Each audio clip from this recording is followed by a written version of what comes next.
conversar junto, porque isso aqui é um lugar popular, muito popular, juventude e tal. E isso aqui, em qualquer lugar do mundo, é o que domina a discussão. No Brasil, se você olhar, nós estamos brutando o povo para brigar por comunismo e fascismo. Essa era a grande disputa nos anos 30, que desagou na Segunda Guerra Mundial. Isso está superado. No Só mundo aqui que está não, né? superado. Não, aqui estão inventando essa falsa contradição. O Bolsonaro denunciando o comunismo, que o Lula nunca foi. Está muito longe disso. E o Lula denunciando o fascismo. O Bolsonaro frequenta aí um delírio e tal, mas não tem a menor condição prática e objetiva. A gente pode ficar, vamos dizer, vigilante, mas vamos para a eleição escolher. Agora, repare, se o governo paga, vamos ajudar as pessoas a entender, essa é a chave do processo. Se o governo paga por um papel da dívida do governo um juro maior do que o lucro médio dos negócios, por exemplo, você tem aqui uma espécie de startup. Aham. O Flow é uma espécie de startup. Você tem faturamento, tem que ter sua contabilidade, tem que ter sua gestão e tal. E você botou um dinheirinho aqui, comprou essas coisas, botou o estúdio, aliás, está do peru. O estúdio Obrigado, ficou cara. bonito e tal, Então tá tudo aqui. Você podia, se você tivesse feito um cálculo, eu não tenho dinheiro, eu quero montar o meu negócio, eu não tenho dinheiro. Eu vou no banco para botar um negócio cujo lucro é menor do que o juro que eu vou ter que pagar para o banco. Você não vai mais para o banco. Ou se for, tá doido e vai quebrar, como 6 milhões de empresas no Brasil. 6 Cadê o milhões emprego? estão no céu. E isso é um corte de classe que no mundo não existe. Claro que está começando a existir numa dimensão muito grave, que eu estou nesse debate internacional. Ainda agora recebi um convite, estou indo para Oxford, a universidade lá em Londres, porque eu participo dessa discussão, que é o seguinte: como é que a gente vai apropriar os ganhos impressionantes das tecnologias modernas para o conjunto do povo? Ou essas grandes tecnologias vão ficar tudo com o Elon Musk, o Zuckerberg, não sei o que e tal. Não fala mal do Elon Musk, não. Eu quero falar sobre o Elon Musk. Eu não vou falar mal do Elon Musk, assim, mas é patológico o cara ter R$1 trilhão no bolso. Mas ele não tem no bolso. É isso que eu queria falar. Ele tem no bolso. Não tem no bolso. Tem nas empresas dele Sim. que estão empregando pessoas e tudo mais. Eu não estou condenando o empreendedor. Estou falando o seguinte, que você tem hoje no mundo, esse é o grande debate no mundo, que eu digo quando o Lula parou no tempo, é que esse debate, se não for feito no Brasil para anteontem, nós estamos ferrados. Que é o retardo tecnológico. Percebe? Então você tem games, por exemplo, você está ligado nesse assunto, acabou. Games, hoje gera mais renda no mundo do que cinema e música juntos. E o Brasil, fora, completamente. Hoje, se você Só não estamos fora da música, porque do cinema e dos games a gente tá, né? Isso. Mas a gente tenta desesperadamente estar Mas isso dentro. tem a ver com formação de capital humano, tem a ver com tecnologia, tem que a ver com... Enfim, não tem modelo para nada, não tem projeto para nada, para coisa nenhuma. Mas essa disfunção do juro é, vamos dizer, o resumo do problema, e eu tenho pedido a Deus para iluminar a minha palavra, como é que eu acho metáforas para as pessoas entenderem. Câmbio. Quer dizer, câmbio... Ora, o povão está nos ouvindo aqui, eu quero saber de câmbio. Na hora do Jornal Nacional dizer que a taxa de câmbio bateu em 4,80 hoje, eu vou no banheiro fazer xixi, porque aquele assunto não me interessa, eu não estou comprando câmbio. Aí é que mora o perigo, né? Tá de verdade, muito no pão, no arroz. Tá no pão, tá no arroz, tá no remédio, tá no celular, tá no meio de diagnóstico médico, tá em tudo. E aí eles descobriram essa maravilha de manipular a taxa de câmbio em períodos de véspera de eleição para falsear um barateamento das coisas para ganhar a eleição. Foi o que o Lula fez. O Lula arrebentou o país criando esse conforto nacional consumista. Foi o Lula ou foi a Dilma no segundo mandato? O Lula expandiu o consumo e criou um passivo externo monstruoso que fechou a conta miraculosamente porque os preços dos produtos brasileiros lá fora estavam bombando. Foi uma aposta que deu certo. Para ele, sim. Mas se a gente imaginar... O Brasil deu certo, não deu durante o período dele? Sim, mas é a mesma gente. É o mesmo partido, o mesmo ministro, a mesma pessoa, ele dando as cartas e tal, quebraram o país. Que é como se tu agora fosse o seguinte, eu vou começar a gastar por conta, esqueço minha dívida, vou começar a gastar por conta, e pelas tantas, tu perde a renda. Que é o que aconteceu. O Lula pegou o crédito eu estou falando números para a gente discutir.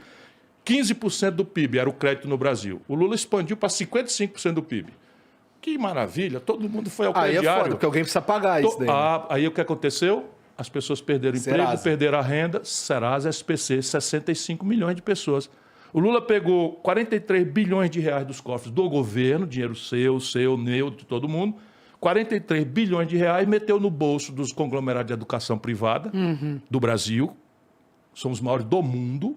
meteu no bolso dos caras e deixou no meio um estudante endividado, fiéis. Se gaba. Oh, abri vaga. Porque... Mas o ProUni foi legal. O ProUni também é dinheiro público. É dinheiro público. Fiscal. Mas por exemplo, eu me formei no ProUni. Não faz mal. Eu estou só lhe dizendo o seguinte, que não existe almoço de graça. Com certeza. Então é o seguinte, o que é que você se formou no ProUni? ProUni é uma boa iniciativa, mas o que era? A universidade é uma empresa que ganha dinheiro, que tem lucros astronômicos, boa parte delas, e deve impostos ao governo. Deve FGTS, deve não sei o que e tal. O que é que o Lula fez? Entregou os impostos que deviam ter ido para os cofres públicos para eles em troca de bolsa. Resultado, explodiu no Brasil a Arapuca privada e EAD, esses tudo bem, um camarada, você acabou de dizer, não, eu me formei com o ProUni, legal para você. Agora, e o dinheiro que tiraram da saúde pública?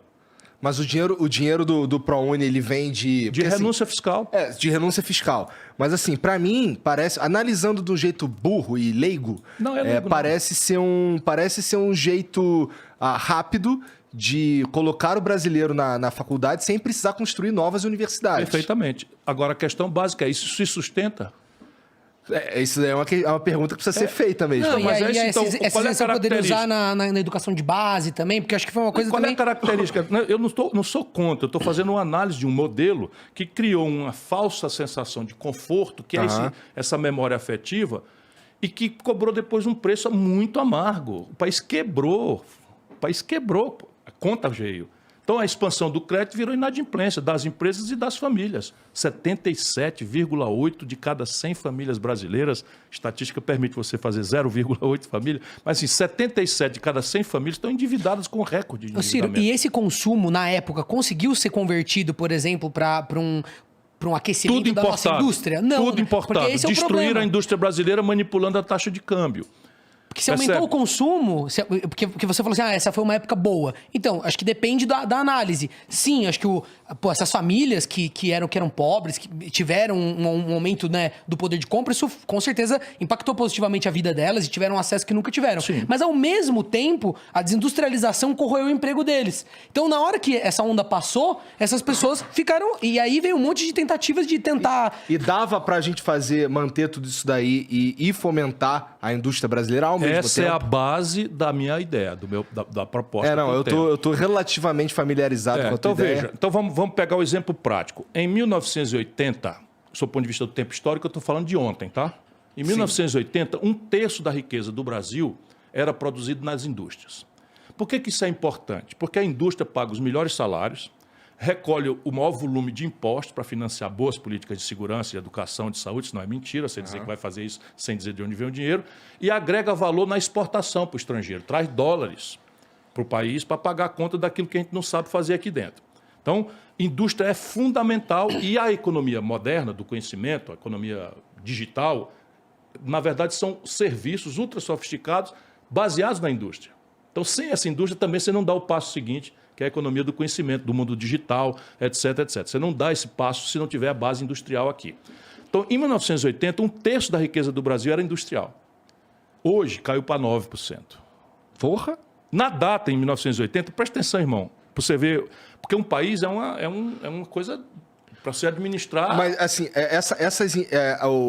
você falou que agora a gente caiu para 9%. 9%. Nós destruímos, a maior destruição. Tem um professor... Foi uma destruição da ou foram indústria outras brasileira. coisas que começaram a dar mais dinheiro? Não, a destruição. Eu vou te dar números para a gente espancar a insônia aí da turma. Tá. Então, veja, a China, nessa data, era 1/6 do Brasil.